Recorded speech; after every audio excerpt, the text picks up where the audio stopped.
Good morning, students. Today we start our chapter number 11, Motion and Measurement of Distance. So, students, in this chapter we study about different type of measurements. How can we measure any objects or thing, and what distance covered measurement. Um, Also, we are study about how can we measure anything right or wrong. So, students, in this video we study about motion and rest. What is rest and motion? ये सब आज हम पढ़ेंगे. तो first start with rest and motion. First, rest.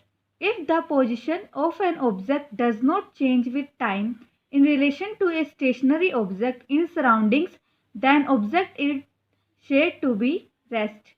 अब ये कह रहे हैं if the position of an object, अगर किसी भी चीज़ की पोजिशन जगह चेंज नहीं होती है समय के साथ, मान जैसे कि कोई भी आपके सराउंडिंग में कोई स्टेशनरी चीज़, स्थायी, स्टेशनरी मतलब कोई भी स्थायी चीज़ जो रखी है वहीं रखी रहेगी जब तक तो आप उसको टच नहीं करेंगे या फिर आप उसको कोई मूवमेंट नहीं कराएंगे, ठीक है.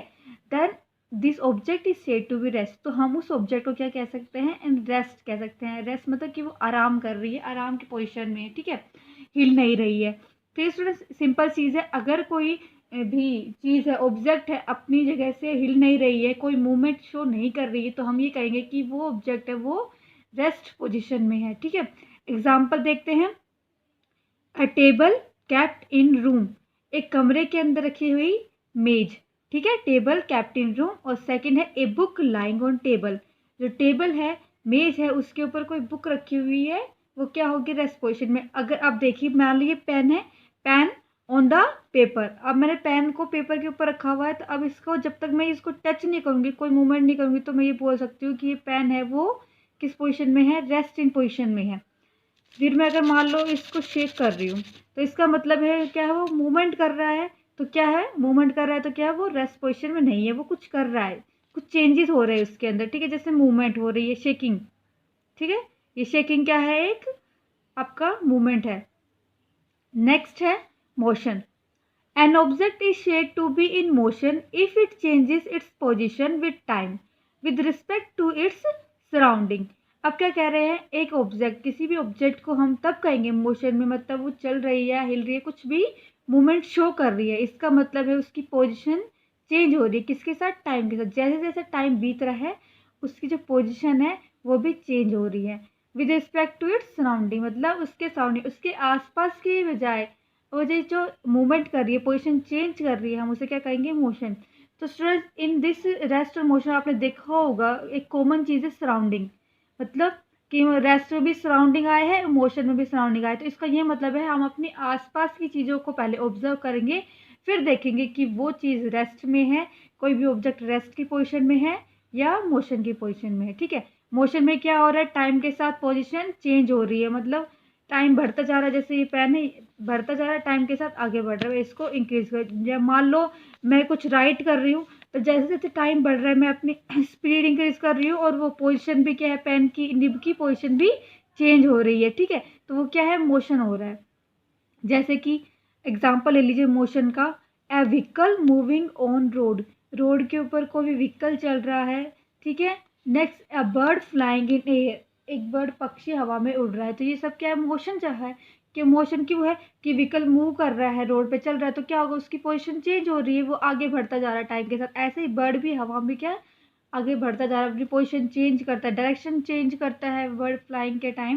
व्हीकल फ्लाइंग के टाइम, सॉरी, व्हीकल भी मूविंग के टाइम क्या कर रहा है?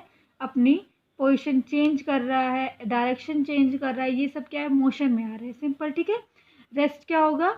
No change in position with respect to time. And motion में क्या होगा? Position change with respect to time, ठीक है. सिंपल.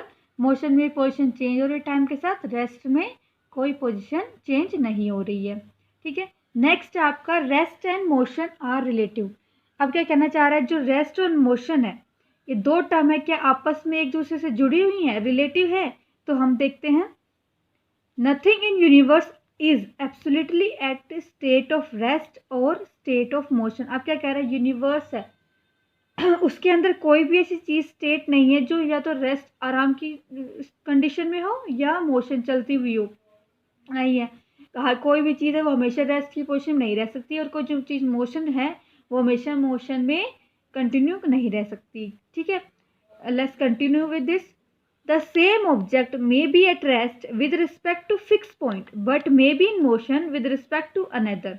अब क्या कह रहे हैं, हम जब सराउंडिंग में ऑब्जर्व करते हैं हम ये देखते हैं कुछ ऑब्जेक्ट है वो रेस्ट है, आराम की कंडीशन में रहती है, लेकिन कुछ है कुछ पॉइंट पे वही क्या करने लग जाती है, दूसरे के मुकाबले मोशन में क्या मूव करने लग जाते हैं। ठीक है, अब मान लो ठीक है आपने सराउंडिंग में ऑब्जर्व किया है कि हम देख रहे हैं कि ये चीज़ रेस्ट में है, लेकिन थोड़े टाइम बाद देखेंगे कि हम वही चीज़ वही ऑब्जेक्ट क्या करने लगी है, मूवमेंट को शो करने लगी है, पोजीशन चेंज हो रही है उसकी, वो मोशन शो कर रही है किसके रिस्पेक्ट में, अनदर के, जो दूसरी चीज़ है उसके बजाय वो क्या करने लगी है, मोशन में।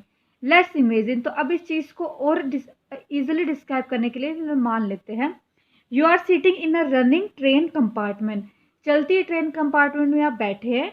Now when you see other passenger present in compartment are at rest. अब क्या करें, जब आप उस ट्रेन के कंपार्टमेंट डिब्बे में, ट्रेन के डिब्बे के अंदर बैठे हैं, तो आप ये देखेंगे कि आपके अलावा जो दूसरे पर्सन है वो सब क्या रेस्ट की पोजीशन में, ठीक है, आराम से बैठे हैं सब उस पे सीट्स पे, कंपार्टमेंट सीट्स पे बैठे आराम से। ठीक है, लेकिन if you are see outside compartment, लेकिन जब आप अपने कंपार्टमेंट के बाहर, ट्रेन का जो कंपार्टमेंट है उसके बाहर देखते हैं, तो आपको लगता है कि जैसे जो आपके कंपार्टमेंट बाहर जो ट्रीज है, पोल है, platform etcetera, then you and other passenger are in motion. ठीक है, तो आपको ये लगेगा कि कंपार्टमेंट के बाहर जैसे ट्री है, पोल्स है, जो प्लेटफॉर्म ट्रेन क्रॉस कर रही है वो सब क्या कर रहे हैं, मोशन में, मतलब वो अपनी वो चल रहे हैं, पोजीशन में हिल रहे हैं। ठीक है, और आप सब रेस्ट में हैं, लेकिन this so rest and motion are related terms. अब ये क्या कह रहे हैं, रेस्ट और मोशन रिलेटेड टर्म्स में है, क्यों? अब देखिए, आपको ये लग रहा है कि पोल्स और जो बाहर की चीज़ है वो मोशन में है और आप रेस्ट में, लेकिन जबकि होता क्या है, ट्रेन, आप जिस ट्रेन में बैठे हो वो क्या होती है, वो मोशन है, वो अपनी पोजीशन चेंज कर रही थी, लेकिन जो बाहर आप ट्रीज देख रहे हैं, प्लेटफॉर्म देख रहे हैं, पोल्स देख रहे हैं या कुछ भी देख रहे हैं, वो क्या है, वो रेस्ट पोजीशन में है। तो इस तरीके से हमें क्या लग रहा है कि हमें जो चीज़ ऑब्जेक्ट मोशन में लग रही है वो रेस्ट में होती है, और जो रेस्ट लग रही है वो मोशन में हो रही होती है। तो हम ये कह सकते हैं ईजिली कि जो रेस्ट एंड मोशन है वो एक दूसरे से रिलेटिव है। ठीक है, समझ में आया इजिली? अब आपको कंपार्टमेंट में जो बैठे हैं आप रेस्ट पोजीशन में, मोशन पोजीशन में, क्योंकि ट्रेन तो चल रही है और आप ट्रेन के अंदर है, तो आप भी आपकी पोजीशन भी चेंज हो रही है। ठीक है, ट्रेन के साथ एक जगह से दूसरी जगह आप पहुंच रहे हैं। ठीक है, इजी है ये। नेक्स्ट है आपका homework. So students, your today's homework is that you have to write down long question number 3rd and 4th in your fair notebook. Question number 3rd is explanation the following with examples. oscillatory motion and rotatory motion को explain करना है example के साथ। ठीक है, oscillatory motion क्या होता है और आपका रोटेटरी मोशन क्या होता है। नेक्स्ट है आपका how can you measure the length of A curved line, explain any method.